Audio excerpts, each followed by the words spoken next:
බන්ධනාගාර දොරේ සිදුරෙන් ඇතුළට වෙඩි තියපු නිලධාරියා තමා සමහරෙක්ට අනුව මේ වෙලාවේදී ලොකුම වැරදිකාරයා වෙලා තියෙන්නේ. මේ සිද්ධියේ අනිත් හැම දෙයක්ම පැත්තකින් තියලා සමහරෙක්ට ඕන වෙලා තියෙන්නේ ඒ අදහල නිලධාරියාට දඬුවම් දෙන්න. ඇත්තට මේ නිලධාරියා කරේ වැරදි වැඩක්ද? බාගෙට විස්තර දැනගෙන නිලදරුවන්ට බනින කට්ටිය මේ කතාව හොඳට ඔලුවට දාගන්න. බන්ධනාගාර නිලධාරීන්ට සිරකරුවෙක් වෙත රිවෝලයක් එල්ල කිරීමට හෝ වෙඩි තැබීමට පුළුවන් අවස්ථා තුනක් තියෙනවා. ඔන්න එහෙනම් අහගන්න. පළවෙනි අවස්ථාව භයානක පහර දීමකදී. ඒ කියන්නේ පහර දෙන්නා අතේ භයානක අවි ආයුධ තියෙන වෙලාවක.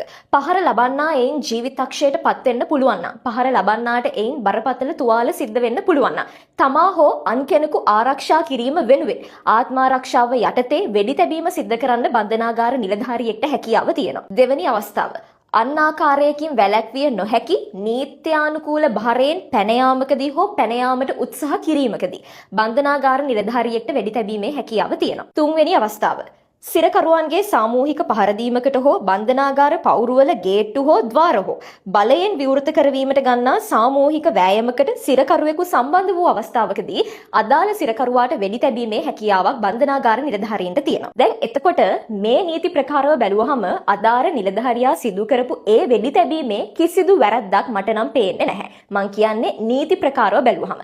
දැන් කට්ටිය කියයි සිරකරුවෝද මිනිස්සයෝය, අර සිරකරුවන්ගේ අයිතිවාසිකම් සුරකීමේ සංවිධානයක් එහෙම ඇවිල්ලා කෑ ගහලා තිබ්බේ ඊයේ.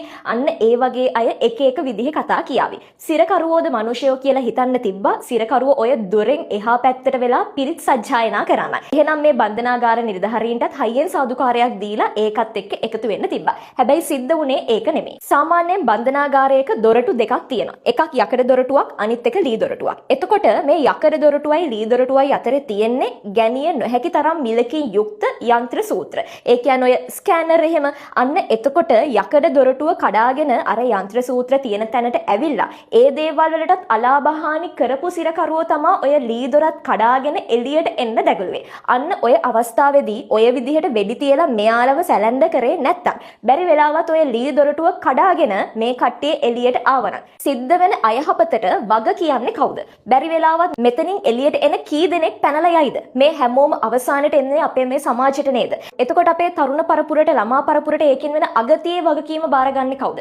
දැන් මට කියන්න, තාමත් කියන්න මේ අදාළ පොලිස් නිලධාරියා වැරදි කියලාද? අනිත් කාරණය, මේ වීඩියෝ එකම අල්ලගෙන දඟලන්නේ නැතුව සම්පූර්ණ සිද්ධියම ඔය සෝෂල් මීඩියා වල වෛරල් වෙන වීඩියෝස් ටික බැලුවා නම් පෙනේවි. හොඳට ඇස් අරගෙන බැලුවා නම් මේ ඇතුලේ ඉන්න සිරකරුවන්ගේ අතේ මේ ගිනි අවි තියෙනවා. එතකොට එයාලා ඒ විදිහට ගිනි අවි අරගෙන සෙල්ලම් දාද්දි පොලිස් නිලධාරීන්ට කියන්නේ, STF එකේ නිලධාරීන්ට කියන්නේ, හමුදා නිලධාරීන්ට කියන්නේ ඒ දේවල් දිහා බලාගෙන අත් දෙක බැඳගෙන ඉන්න කියලාද? අපි හැමෝම පිළිගන්න ඕනේ ඇත්ත කතාව මේකයි. මේ අදාළ බන්ධනාගාර නිලධාරියා මේ විදිහට තුවක්කුව ඇතුළට දාලා වෙඩි තියපු නිසා තමා STF එකේ නිලධාරීන්ට දොරෙන් ඇතුළට යන්න අවස්ථාවක් උදා වුණේ. එහෙම නැත්නම් මේ විනාශය මීට වඩා වැඩියෙන් වෙන්න ඉඩ තිබ්බා. ඊළඟ කතාව, සංවිධානාත්මක විදිහට පහර දීලා ජීවිත අහිමි කරපු නිලධාරීන්ගේ මිනියවත්, අඩුම තරමේ මිනියවත් එළියට ගන්න හැකියාව ලැබුණේ මේ අදාළ නිලධාරියා මේ විදිහට කටයුතු කරපු නිසා තමා. මේ නිලධාරියා මේ විදිහට කටයුතු නොකර ඉඳලා එතනින් එහාට සිද්ධ වෙන අයහපතට, එතනින් එහාට සිද්ධ වෙන අලාභයට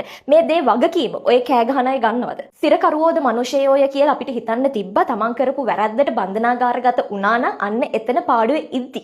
එහෙම නැතුව බන්ධනාගාරය තුල කල්ලි ගැහිලා මෙන්න මේ විදිහේ කලකෝලාහල කරලා අහිංසක නිලධාරීන්ගේ ජීවිත නැති කරපු එවුන්ව සිරකරුවෝද මිනිස්සයෝය කියන ඇහින් අපිට බලන්න බෑ. අපි පිළිගන්නවා මෙතන බරපතල වැරදි කරපු අය වගේම සුළු සුළු වැරදි කරපු අයත් ඉන්නවා. හැබැයි මතක තියාගන්න, ඔය හැමෝටම අවසානයේදී වෙන්නේ අර හොර මුලක් ළඟට වැටිච්ච ගිරාපෝතකයට වෙච්ච දේම තමයි. මේ සිදුවීම ගැන ඔයාට විවිධාකාරයේ අදහස් ඇති. මේ ඉදිරිපත් කළේ මගේ අදහස සහ නීති ප්‍රකාරව තියෙන දේ. මේ ගැන ඔයාගේ අදහසත් අනිවාර්යයෙන්ම පහලින් කමෙන්ට් කරන්න.